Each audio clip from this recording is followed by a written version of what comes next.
All right, welcome into the latest edition of Floors Yours on the 5 Reasons Sports Network, an extension of 5 on the Floor. You might be hearing this on Dash Radio. We're on the Nothing But Net channel every day, Monday through Friday, 10 a.m. to 11 a.m. Eastern, 7 a.m. to 8 a.m. Pacific. Also, check out 5reasonsports.com. Spell it out, 5reasonsports.com. Plenty of stories from at least a couple of the guests who are going to be here on the program today. Our guys, Royal Shepherd and Brady Hawk. Also, Greg Sylvander writes there from time to time. He'll be on with us tonight as well. And yeah, I might get around to writing something. I seem to write once a month these days.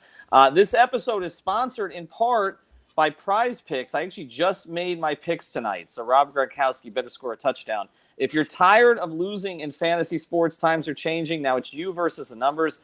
PrizePicks, the perfect place for whether the injury bug ruined your season-long team, which it does for most people, or you're a seasoned vet in the daily fantasy space. On PrizePicks, here's how you do it. You select 2, 3, or 4 players, predict if they'll go over or under their fantasy projection. So, like, for instance, if you think Jimmy Butler is going to go over, 28 points, 10 rebounds, 7 assists in Game 6, or Game 5, I'm sorry, I'm getting ahead of myself. Maybe Game 6, too. Then you would go over. You can win real cash. PrizePicks gives you the chance to win 10 times your money for getting 4 predictions correct. Entries are so simple they can be made in less than 60 seconds, so I took some time on mine. So sign up at prizepicks.com. Use the promo code 5, F-I-V-E, and you get a $100 match on your first deposit up to $100. So make sure you check out prizepicks.com. All right. And for Game 5, they've got Jimmy Butler at 49.2. Okay. As a total fantasy score. So over under on that. I'm going over. That's free advice. Boom. Well, I know you've got the guts. All right, so let's get right to it. Today's floor plan. I've got Greg Sylvander, got Brady Hawk, got Royal Shepherd. No Al for Alex tonight. That will be back tomorrow night, I believe, after Game 5. First topic today.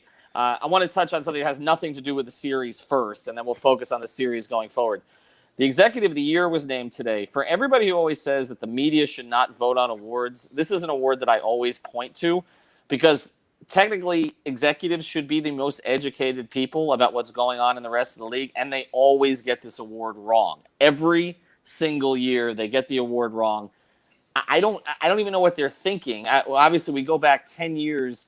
It'd be 9 years where the award was actually named, where Gar Forman won rather than Pat Riley for signing Carlos Boozer instead of LeBron James and Chris Bosh. This one that was named Lawrence Frank. Let me ask you this, Greg, to start. A lot of people on Twitter were upset about Rob Pelinka maybe not getting it, but the other name that came up, obviously, was Pat Riley. Can you make any case for Lawrence Frank? No, especially when you see how they kind of flamed out. But I think it's important to recognize that it's a regular season award and that I believe the votes were cast in March. So it was without the benefit of hindsight of seeing what happened with the Clippers. So I kind of understand in that the hoopla surrounding Kawhi and PG going there and that whole thing. But ultimately, like, the funny part about it all is that I almost think that Sam Presti deserves it instead of Lawrence Frank, because like now they're literally, they were a playoff team, and even in the regular season they were a playoff team, and they had that cupboard filled of draft picks. But also back to Miami, because I know you wanted to kind of hit on it from the Riley perspective. I think he should have been absolutely in the running, considering what he had to work with, considering kind of all of the players that came out of nowhere and are now contributors in the way that they've reshaped the trajectory of the franchise. But I understand why he didn't get the award. It's not like 2011 where it was just literally like laughable that the team who got LeBron, Dwayne, and Chris Bosh would not get that award. Yeah, I almost feel, Royal, like they should just get rid of these awards. Like, what is the point of? I mean, in 3 years, like you said, Sam Presti won the trade, and Lawrence Frank got the award for losing the trade. Yeah, I think at this point they're getting points for free agents choosing a destination. Like, that's what it feels like to me. Almost, it feels like once a free agent chooses your destination, you're a shoe-in for the award. And it's kind of like I don't understand how Pat Riley gets overlooked, considering that he took a team with no cap space and flipped it into an NBA title contender. Like, it was on the destination of nowhere, and so I'm confused. I'm just as confused about the award as everybody else. Well, I do think this also speaks to, and this is like when the All-Star voting came out and Jimmy was voted on 6th by the players in the Eastern Conference. There's just some people in the Heat organization that others don't like very much. I mean, Pat has never been beloved among his peers. I think he's been respected. I think he's been feared at times. I don't think he's been beloved. He does not have a lot of close friends. I would say in NBA executive circles. The one is Pop, but there aren't a lot of them that he really consults with regularly. They're a very insular organization, and I think that hits here a little bit. All right, let's pivot now. There's one stat that keeps coming up as I'm studying this series, Brady, and it's a pretty simple stat. For the Miami Heat to win in this series, they had to make more threes than the Los Angeles Lakers. It's just that simple. And not only are they not making more threes from a volume perspective because of how many the Lakers have shot, they're shooting a lower percentage in this series, 36% to 35% to the Lakers. With that being the case, it's a stunner this isn't a sweep, honestly. I mean, are we just at the point where we're still waiting for this breakout game? Is it finally going to come? Because the only way they have a chance in this series is if they shoot in the 40s from three for the next 3 games. Yeah, I think just ultimately, I think to start, I think that Duncan Robinson's going to need more minutes than Kendrick Nunn throughout the game if they're going to want to shoot the ball better. That's just first off, but ultimately they're going to have to make open shots. In these games, they're not capitalizing on shots that they made all season that they've kind of gone to. I think Goran being out kind of hurts them as well with their 3-point shooting. Him being able to, I mentioned not only him being able to hit the 3, but also him attacking and getting everybody else's shots more open and getting them going. But ultimately, you're right. If they want to win this next game, they're going to need to shoot better. And that falls on a bunch of guys on this team, not just like the main ones that you'd think of. I think that falls on a bunch of guys. I think that Jay Crowder and Andre Iguodala are going to even need to step up, and they're veterans on this team, and they're going to need to kind of once again show that they can knock down shots when needed in an NBA Finals game. Greg, how long do you stay with Duncan if he's not hitting in this one? I think you actually, it's tough to say because I really think that this is the game Spoelstra actually shrinks the rotation to the point where we maybe only see 7, really that's it. And it could even shrink further, like 6.5 kind of situation. And you just never know who gets squeezed in that spot. But I think you kind of have to ride it out with him, and you have to hope he gets hot. He was able to log, I think his minutes were in the 37 minutes or so in the last game. So I think you need more of that. And I almost feel like we have to become self-aware enough, I do personally, of saying over and over again, the shooting game is bound to come, because I've been saying that shit for like 2 weeks now. And it's not, and it hasn't arrived.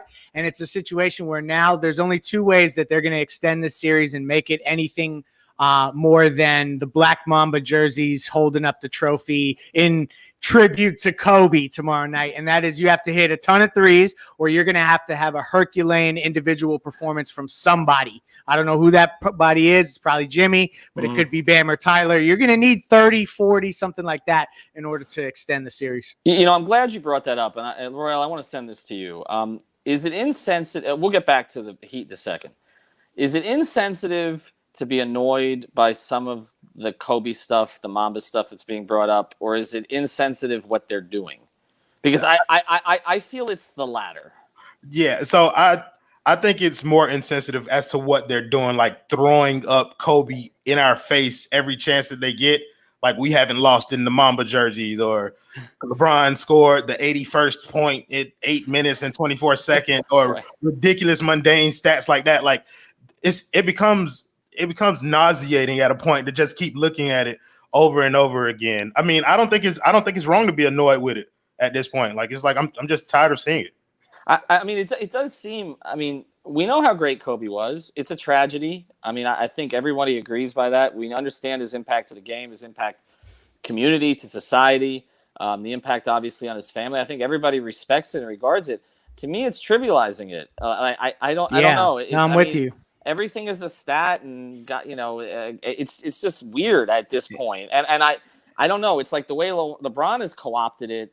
It's too much. Like, it's too commercialized. Like I try to think about it in the worst way, and I'm going to go to a dark place for 5 seconds. Like if this was the Heat and this was Dwayne, like it would be something like you wouldn't really want to talk about. Like, let's not sensationalize like anything related to it. So like I try to think about it from that perspective, and it just seems a little contrived and a little commercialized. I think it just feeds the win this for Kobe narrative.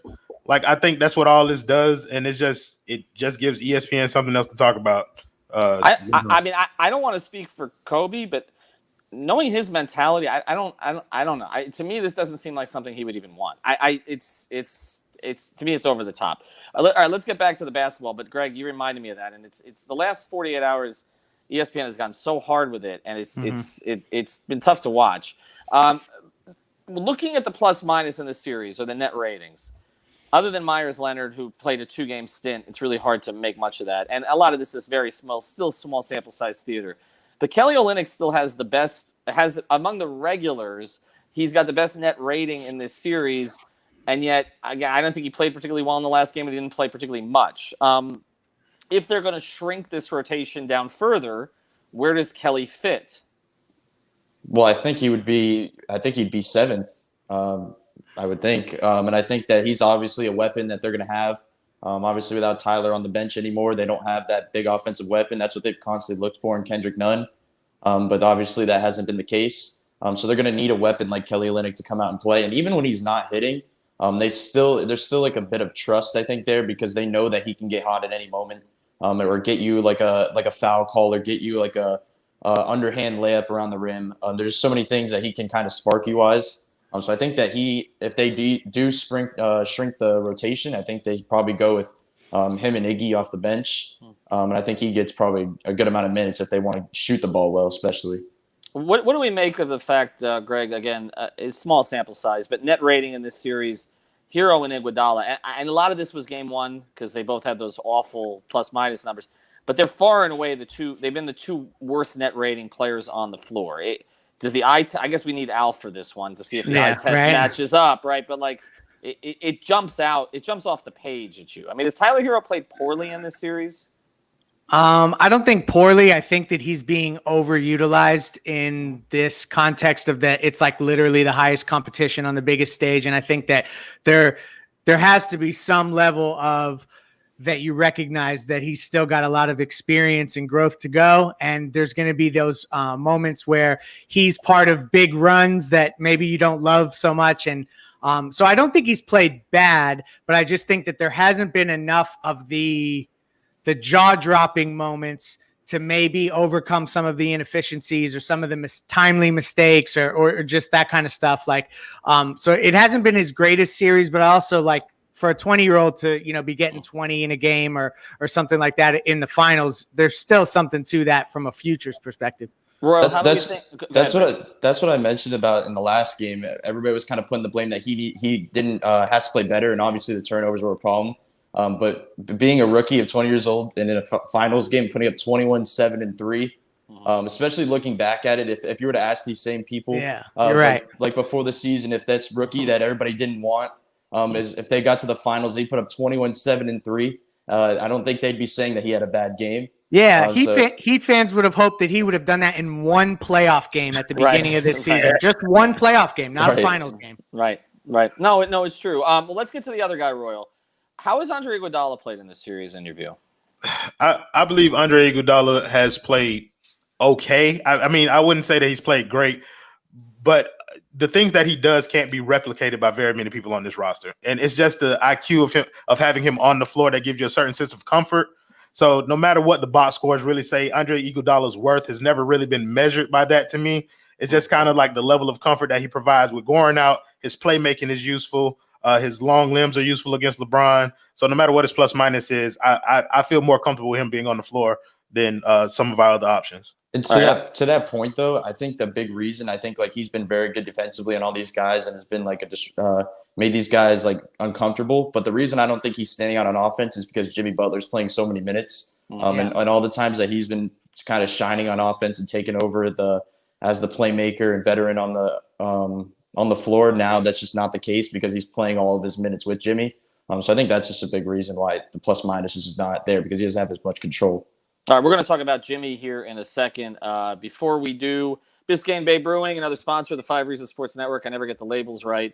This is the Pale Ale, though. Let me check this out, Miami Pale Ale. They've also got Marlins Lager. Marlins, of course, ended their season today. I mean, that season is a resounding success, no matter how you look at it. I mean, the whole team had COVID, and, you know, they ended up shuttling guys in and out. And not only did they get to the playoffs, they make the second round of the playoffs. So I don't want to hear any complaints about the Marlins. That was way exceeded expectations, and they changed some narratives this year. Now they just got to sustain it, and if there actually are fans allowed in the park next year, we'll see if any actually come out, because I do think that there's some confidence that you should have in that organization right now. But anyway, check out the Marlins Lager. Maybe they had such a good season because they got involved with Biscayne Bay. We're having a good season here too. So a little bit of good luck here. It's a beer we're drinking at 5 Reasons Sports.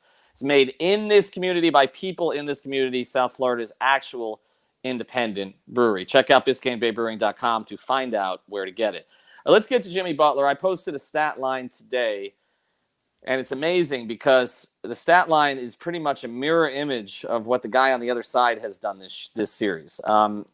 Essentially, we said Jimmy Butler has to outplay LeBron James for the Heat to have a chance in the series. He kind of has outplayed LeBron James by a small amount, not by a lot. The stats are pretty damn close. But you look at Jimmy in the NBA Finals, 41.5 minutes, 27.5 points, 7.8 rebounds, 10 assists on 55% from the field and 90% from the line. And then, as I tweeted, and somehow he needs to do more. Whereas LeBron doesn't need to do more. That's basically his stat line too. He's a little lower in some areas, a little higher in others. But he doesn't need to do more because he's got Anthony Davis doing roughly the same thing. Jimmy, first thing, let's put it this way. If the Lakers win Game 5, Greg, I'm going to force you to actually think this way. If the Lakers win Game 5, who is the MVP of this series? The MVP is it depends on how Anthony Davis plays. If he has a 30-point type night to close them out, I think he could squeak into that spot, particularly because of what he did with Jimmy on defense late in the series. So I'm going to go AD, even though it feels weird because he did throw up a stinker. And like, just quickly back to your point about Jimmy and LeBron, if he's playing LeBron to a standstill, that means Jimmy's winning that matchup. Like, that's just how that works, because like LeBron is LeBron, literally. So, but yeah, I would probably lean AD if he can replicate what he did in Game 4. Well, there's no way Jimmy. Look, I understand people are like, guy in a losing team wins MVP. I mean, LeBron didn't win it, going up against Iguodala in 15, right? So Jimmy's not going to win MVP in the losing team. He's just not against two stars. No, I don't think he'd accept it. He might not accept. That's true. You're probably right. He'd probably just say, "You MFers, I'm not interested." That's pretty much it.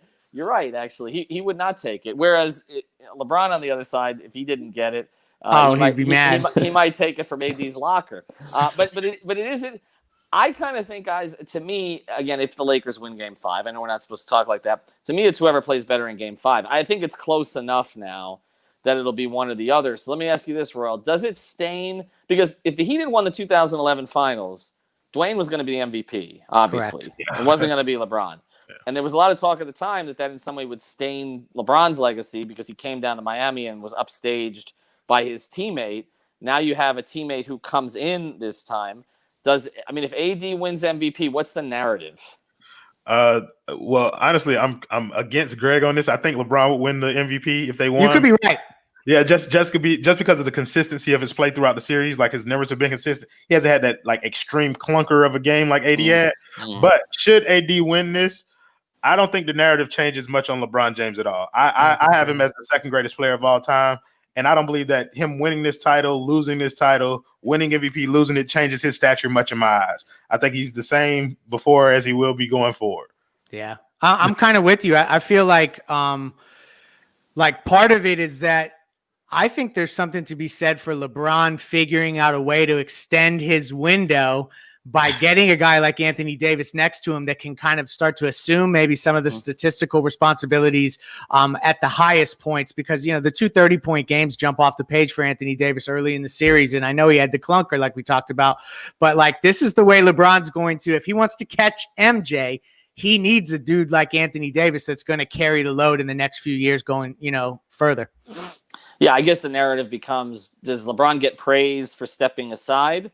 Kind of like Dwayne should have gotten probably more praise than he did when LeBron came down? or does he get criticized for needing the help? It depends on what show you watch. Well, exactly. Depends on who's trying to make money off him one way or the other. Exactly. But getting back to Jimmy, I mean, reasonably, like when you're talking averaging 28, 8, and 10. Oh my God, it's awesome on 55 and 90. Like what else can he do? I Nothing. get it.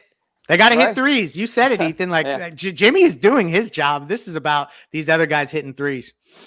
I have another question though. Does what Jimmy's doing in the finals change the narrative surrounding where he is in terms of top players in the league? Like, does it make him does it push him into that top 10 because he's playing like Greg said, he's playing LeBron to a draw, which essentially means Jimmy's winning this matchup. So is he viewed differently going into next season?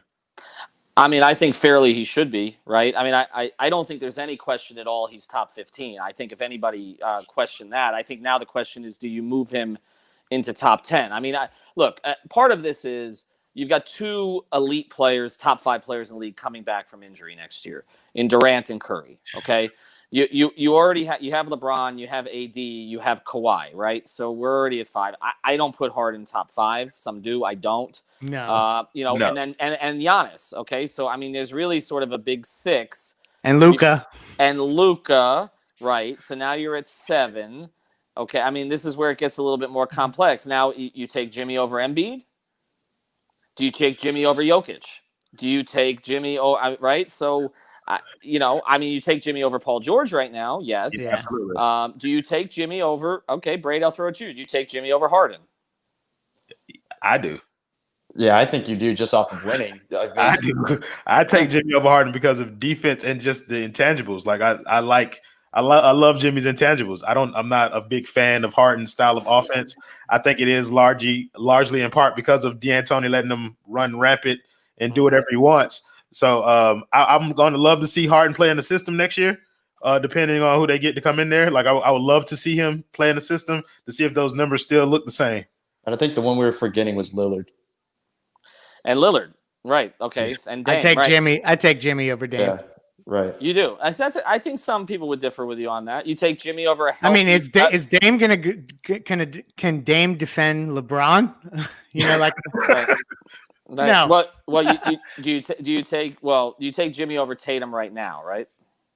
Yeah, today, but not obviously if we're doing a futures type of situation. Right. And most of these things are based off situation because obviously you're not going to put Butler on another team that maybe Lillard's on because he's not going to be the scorer that Lillard is, but Lillard's not going to thrive in a situation with Miami probably. So think about Heat culture, James Harden. Like, what would that look like? I know Trilly's throwing that out there, but I don't even want to touch that one. Please do not Photoshop him in a Heat jersey again. Okay, don't do that anymore. But we could bring it a little closer to home. Would you take Jimmy over Bam? Well, right now, I think what we saw in this series, even though Bam was the best player in the Boston series, I think what we saw in this series is. It's hard to evaluate because Bam went out in the first game, right? Exactly. Yeah. But would Bam take over to quite the degree that Jimmy did in Game 3? No. So I think I would lean Jimmy at this stage. I do think that I still believe Bam is the most important player. But is he top 15? Bam? I think he's top 20 now. Clearly. I think he's top 20. Yeah. I think he's top 20. That's huge, though. I mean, if you think about where we started. This is an interesting one coming in from Clarence. I wasn't planning on going this direction. I still think the media will put Miami around 5 or 6 next year. Let's look at that. I don't. Although I do think a lot in the media are going to put Brooklyn ahead of them from the very beginning. Yep. And I think that they're going to put Boston ahead of them. Correct. I think 3 is where they'll land. Well, you don't think they'll put Milwaukee ahead of them? If Giannis is still there? And they make some kind of a move? Right. I mean, what the hell is going on? They're going to be 4th to start the season? Jeez. Well, they'll be considered ahead of Philly, certainly ahead of Indiana, right? And then who am I missing? Toronto? Probably ahead of Toronto, but there's a lot of uncertainty with Toronto. We don't know if Lowry going to be traded, Van Vliet going to be back, all the rest of us. All right, so let's pivot back, and then I'm going to allow Greg to channel Gary Payton. Let's pivot back to Game 5. I feel like we've simplified this series so much. Just said they just got to shoot better, but there's got to be something else, right? I mean, like there's got to be. I mean, it can't just be that, right? It can't just be make open shots. So what else is there? What I mean, other than competing, which I believe they're going to do. I don't think they're in a hurry to get out of the bubble. They were defiant. Like I said, Eric Spoelstra's channeling Jimmy Butler, cursing every third word now, which is the Spo that I know, but not necessarily that the world knows. So I'm glad he's showing the world that they're like the same person now. They didn't used to be. But what else is? What can he do? What can he do? That's tough to say because I think the reason people harp on the shooting so much is not just because we're shooting worse than the Lakers. It's because we're shooting worse than we've shot all season. And I think that's why everybody's waiting for the shooting to come around. In terms of Spo, I don't know what else Spo can do. They had a good game plan in Game 4, and it just came down to execution at the end of the game, and they didn't execute. And I think Spo's done a wonderful job this series making adjustments and stuff. It's a tough question. It's a tough question, and I don't think I have an answer right now. I do think, though, being kind of how you mentioned a couple of times, Ethan, in the past, that the Jimmy Butler and all these guys have played from behind their whole life. Mm-hmm. That this is a type of situation that's nothing new to them. Being down 3-1, they've felt this kind of doubt that they're basically giving LA, not giving Miami a chance at all to come back 3-1 or even make it a series. That this Game 5 is not even going to be a competition. But I think that Jimmy Butler and others can. I think it's just going to be a big thing about confidence. That's kind of what they mentioned, a bunch of them in the press conferences over the last 2 days, that they're just kind of their confidence is staying high. And I think that's a big thing. Most of the guys in that locker room continually have high confidence. A couple guys don't, but most of them have pretty high confidence in their way to score the ball and just play. So I think if they play free, which is what they're going to play like in Game 5, they're not going to have I don't think they're going to have too much pressure. As you may think in a 2-2 series, that if they play free, I think they could just, thrive a little bit more on the offensive side. Yeah. I mean, I'll narrow it down to two things because I think like we've kind of schemed our way through this series, and it is kind of both teams kind of know what they're up against, but I'm interested to see what adjustments they make related to AD guarding Jimmy so much, because I felt like that kind of even though it happened for moments in the beginning of the series, the extended stretches in the last game, I felt like threw off a little bit of what they were trying to get to. So I'm interested to see how they counter that. And here's the other one. I don't think there's been a game, even the game that Heat won, where they out offensive rebounded the Lakers. So if there's ever something, and that almost feels like the one thing that it's almost impossible for them to pull off. Mm-hmm. But if they find a way to narrow that gap on the offensive glass, that's going to go a long way. And I know it's kind of a weird stat to pull out, but I mean, it's indicative of extra possessions, those 3-point shots that kind of break your back when you're trying to get in the middle of a run. So that would be something I would look at. If that's the case, do you look at DJJ for a few minutes? Because he's one of the guys on this team who can do that. He can get you the tap outs, create extra possessions. I think it matters if the guys are hitting shots. Like if Duncan and Tyler are hitting threes, you can go that route and just harp on them continue to hit shots. But if they're not hitting, I don't think you're going to put another non-shooter on the floor. Probably true. All right, let's pivot to it. There was an article today in Players Tribune. I was a little surprised by it, to be honest, because I did cover Gary Payton here in Miami. He wasn't happy all the time. I can tell you that. He certainly wasn't happy at the end. He wasn't even happy with Dwayne at times. I do think that there has been this thing with quote-unquote Heat culture where players are more appreciative after the fact. Maybe not at the time because all they used to do was bitch to me. But afterwards, they're happier. And a lot of the big three guys, that's the case as well. This was not a big three guy, Gary Payton, but Gary played for a lot. He played for good organizations. Seattle at the time was a really good organization when he was there.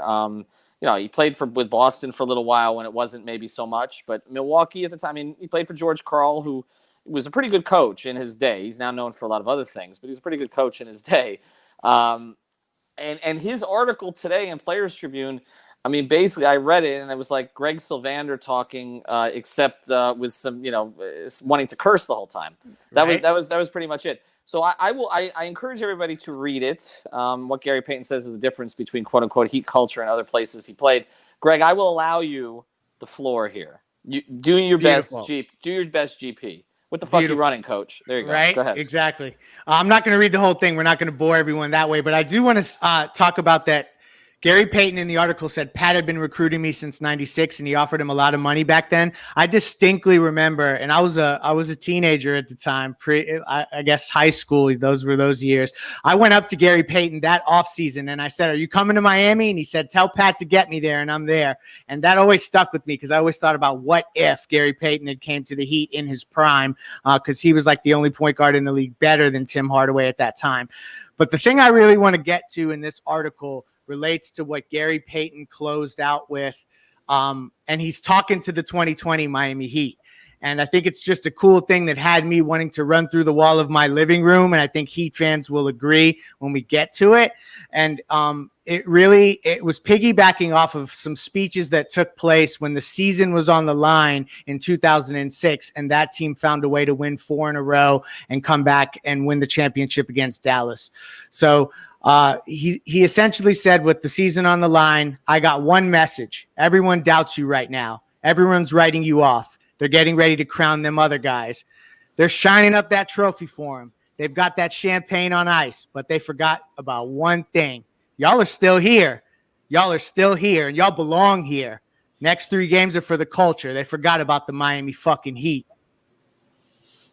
Take out the motherfucking ropes, right? That's that. Get rid of the ropes. I wouldn't be surprised if Eric Spoelstra summons a little Ray Allen before the game. Obviously, there are not going to be any ropes in the bubble. There's COVID tests instead. It's a little bit different. Take out the COVID testing. But that's it's going to be interesting. I am not going to the bubble. It is not my fault. I will not be up there on Friday. Let's make the picks here before we close. Does the series get to 6, Brady? I think it does. I think it's going to be as like ESPN and all these channels are kind of making out to being the Kobe game. I think it is going to be the Kobe game, but it's going to be Jimmy Butler showing that Mamba mentality and willing this team once again. And I think it's going to once again fall on Jimmy Butler. He's going to have to do those numbers that you were showing earlier. It's going to have to come once again. And if he does that with everybody else contributing, I don't see a way that they do win this game. I think the mindset that Miami's in right now, it's pretty clear that they just taking this one game at a time. And they're just focused on this game 5. So I think that Heat win this one. Royal, what do you think? Yeah, I think I'm agreeing with Brady. I think Miami takes this one. I'm actually expecting a big game from Bam. Bam started the game off really aggressive last game, and I like the way he was playing at first. And I think with these extra days rest, he'll be able to come back and sustain that a little longer. So I'm really expecting big things from him, and I expect the Heat to win a close one, maybe by like 5 or 6 points. But yeah, I expect this to probably be their best team game of the series.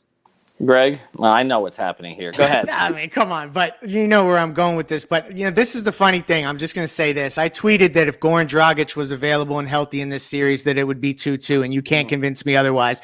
I got hateful DMs as if I said the Heat should be up 3 or 4-0 sweep, or 3-1.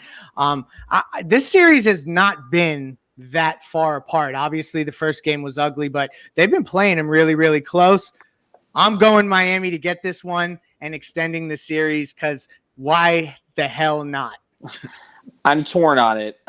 What Brady talked about earlier about how these guys typically play better when cornered. That is historically, all of them personally with their own individual stories. That's been the case.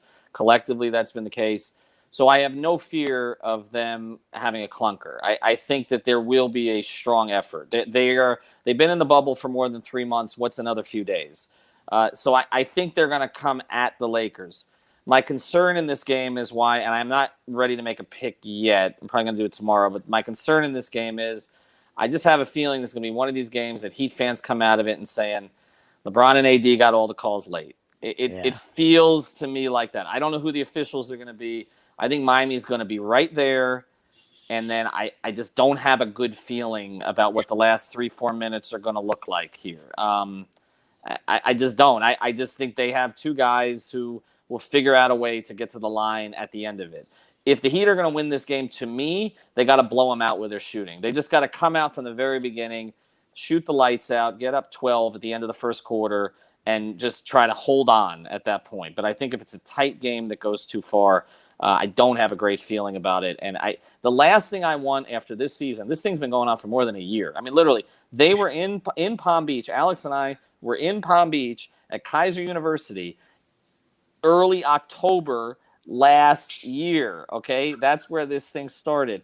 And the thing I hope is after a season like this and everything these guys have accomplished, that we're not coming out of this saying bleep the officials. I just that would just leave such a sour taste. But I have a feeling that's where we're going to end up. I just do. I just think that's where we're heading. I think the Heat fans have a persecution complex, and I think it might be justified in Game 5. We'll see.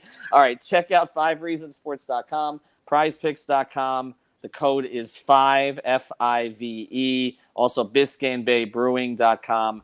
Make sure you check out PrizePicks. It's a lot of fun. The only reason I'm watching the NFL game tonight, to be honest with you. I got no other reason to do it. Take the over on Jimmy. Take the over on Jimmy, and mybookie.ag. Use the code there, 5 on the floor, to get your deposit doubled. My daughter just slipped out of her room to get a snack, so that's the end of the night for me. Have a good one. Good luck. Yeah.